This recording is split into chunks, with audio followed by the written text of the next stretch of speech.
Assalamu alaikum. My name is Omar Baccus. I'm going into my last year at Western, studying economics. So I'm from Mauritius. My mom is from Palestine, so I'm half Palestinian by blood and birth. Just a little bit of history. I grew up in Saudi. I grew up with my grandmother, who is Palestinian. She's from Gaza. And that's where I guess I got introduced to the whole issue of Palestine, because they'd watch on the news every day, and they'd see what's happening, and I'd basically see as a child. I remember growing up.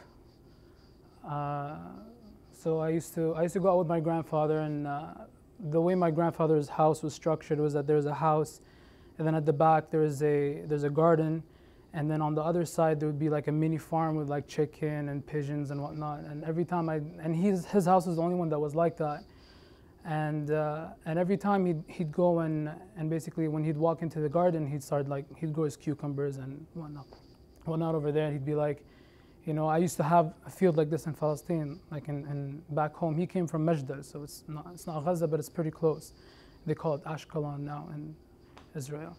So he had his own garden there, and everything he did, basically, he'd say just like in Palestine.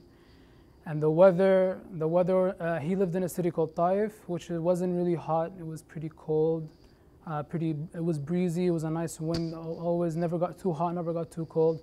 And he'd also say the weather is just like Palestine, and the chickens just like Palestine and everything. And it just, like back then, it didn't make sense to me because I kept hearing it over and over again. And now when you think about it, it's kind of like he created his own Palestine in Saudi, something that kind of reminded him of where he came from. And I can imagine that, I don't know how it felt like, but I'm sure he killed him every single day, waking up in an environment that reminded you of home, but that wasn't home. And it ate at him every day, and you can see in his face. He would be watching the news. We have this channel called Al Jazeera, and there's Al Manar and all these news. And he used to always like they'd show him his home being bombed on TV, and you can see in his face that it's just pale. His only ever wish, I guess, was to be able to go back, to visit. To see his family, to see every time someone would come from Palestine to Saudi, like his relatives, he'd be attached to them by the hip. And it's not because he misses them, but he just misses that memory of being with them in Palestine. It's like when his sister came in for like 1 week, he literally did not leave her side, and all he would ask her was like, how's it back there? How is this person and how's that person? He even remembers the bakers and the people that used to work there. And it's very moving, considering like what he went through. So that's why it kind of meant a lot to me, because it meant a lot to him. I was very close to him, and because of that, it kind of translated into what I believe in, I guess. And another thing he used to do was whenever a child in the family was born, he was a poet, like he was a sha'ir.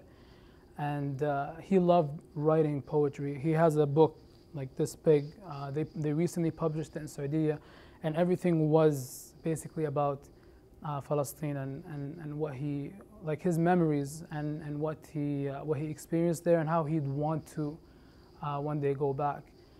And I remember after he used to record his poems after every childbirth. And in every single poem, there was a common denominator. And that common aspect was basically a prayer that child would be the reason he'd go back to Palestine. And yeah, I did not realize that until recently too. Now back in Saudi, you can't really do much when it comes to activism and being able to support and voice out what you believe in. But ever since I came to Canada, I just realized how there was an overwhelming amount of support for Palestine, and it clicked in because I already had that passion in me. I just didn't have a channel to translate it into, and alhamdulillah, like in London, in Canada in general, we're able to do that as activists for this, right? So yeah, so that's pretty much my story, I guess, and that's why it means that much to me. My name is Omar Baccus, and I'm Palestine.